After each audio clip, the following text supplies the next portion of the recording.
My latest piece of modelling is me trying to recreate the bridge where I used to go as a child with some of my friends to watch the trains go by a long time ago in a place called Yate, Bristol.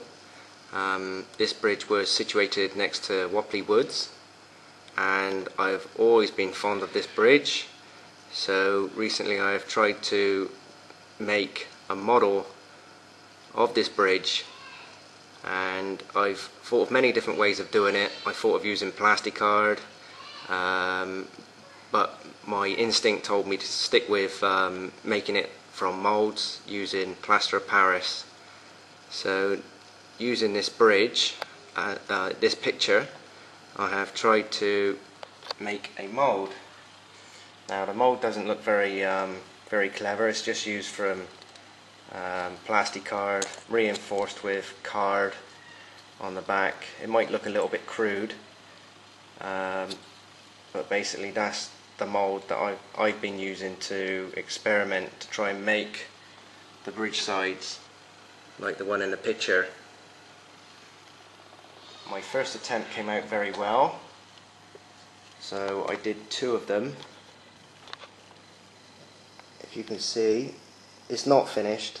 I still need to put the columns or the piers on the top. I didn't want to tackle this at the same time as doing the wing walls, etc., as I thought it would be trying to get too complicated. At the moment I just need to put the slabs, use the pen, put the slabs along the top, and then either try and make moulds for these little columns, again using the same plasticard, but the stones would, looking at the picture, they would look actually more like bricks at the very top here, opposed to the coarse stone at the bottom. So if I just remove these little girders, I can show how they've come out. It's made in one piece, and I'm actually quite happy with how it's turned out. There are a few little holes that I had to fill in with small pieces of plaster. I'd mixed grey paint with the plaster to try and make it look more grey, and therefore if any little chips occurred at a later stage, hopefully it wouldn't show up as badly. It's quite a thick piece of plaster, and from the bottom you can see just how thick I've made it. But I'm quite pleased with how they've come out. The stonework has really come out well. If I come close you can see it. You can see there's probably still a few more holes I need to fill in, but overall they've come out really well. So this is just part one of me making this bridge, and this is the other one. I've used the same mould obviously for both sides, and on the original bridge, even though I shouldn't have done, I did do a naughty, and I ran up this side here to take a photograph from the other side. Kids, if you're watching, don't do this.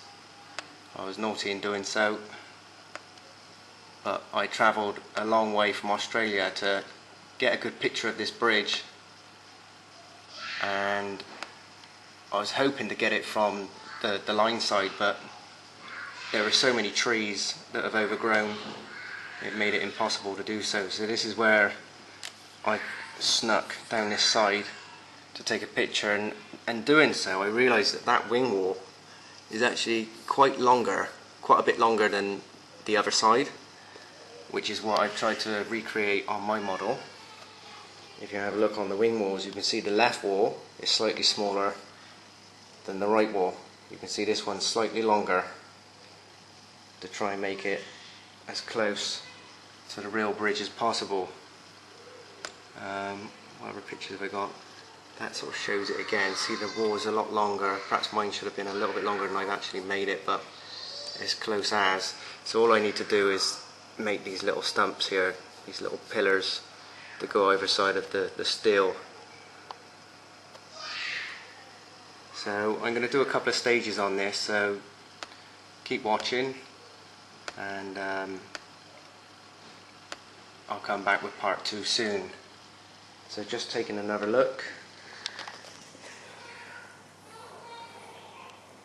The stonework's come out really well. I noticed on the original there's a sign just here. It's a couple of reds and a couple of white squares which indicate a height restriction just here. So I'm going to try and make something to go there eventually once it's more finished. And I'll be painting the individual stones piece by piece to try and depict the different colours in the stonework.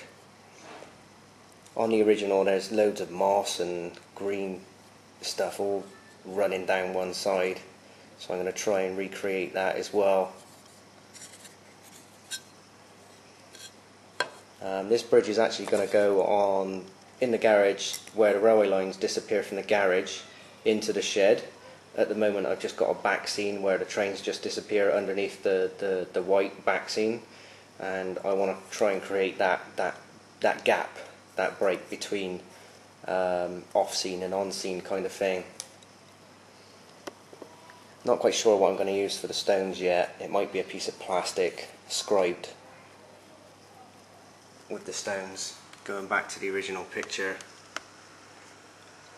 you can see there's like bricks, but the bricks have like slightly rounded corners on the tops, so I need to try and make something to resemble this.